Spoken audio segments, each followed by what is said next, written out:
Hi, this is William from Permaculture Farm, and today we're going to be talking about these two compost piles you see behind me. Now, this first compost pile right here is one that I made this morning, and it consists of a carbon, green, manure, carbon, green, manure, carbon, green, manure. Now, last time I made compost, I had an issue finding manure, but this time I was able to source horse manure from here locally. They don't use any chemicals or anything like that, but if they did, it would be okay because the act of composting locks up toxins in a longer carbon chain. We did have an issue finding the green material though. Right now our lawnmower is broken, so I wasn't able to mow and I wasn't about to go out there with a machete. Instead, what we did was we bought a couple bags of alfalfa, we rehydrated it and used it as the green material. Here you should be able to see some of the layers in the compost pile. Now this one is a bit bigger than the last one I made, and I'll show you that last one here in a minute. This one's a bit bigger because the other one, I don't think it was big enough to actually house all the bacteria that was necessary for it to start decomposing quickly. Now,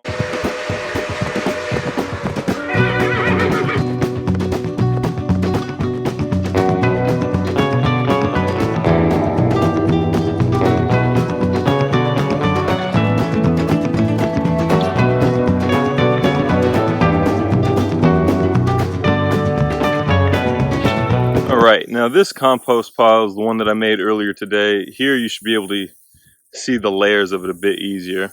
Um, while you're building it, you want to water it, and then after you're all done, you want to tarp it so it doesn't lose any moisture and stuff like that. Same thing with any of the older compost piles that you have. You want to tarp them after you're done, just so they don't lose any moisture. If you don't, then you might have to add more water as you go.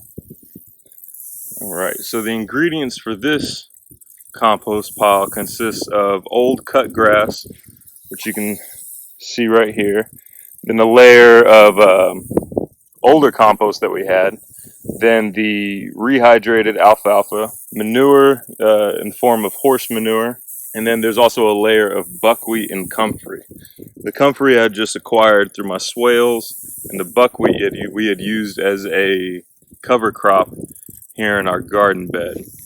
I only used a little bit of the buckwheat from our garden bed, but we're using it as a cover crop before we start the fall garden. Here you can see the leftover cover crop. I only cut about half of it and used it in the compost. The other half I'm going to let decompose here on this bed. Now this one is the one I built in the first video. If you remember, we had an issue with the size of the carbon pieces. You can still see that the wood chips from the chicken bedding still hasn't broken down very well. In general, this pile didn't break down very well or very quickly.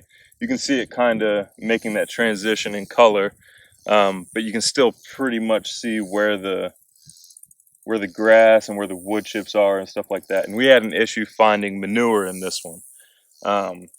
So the only access to manure we had was from the chicken bedding, and I used some urine that we had.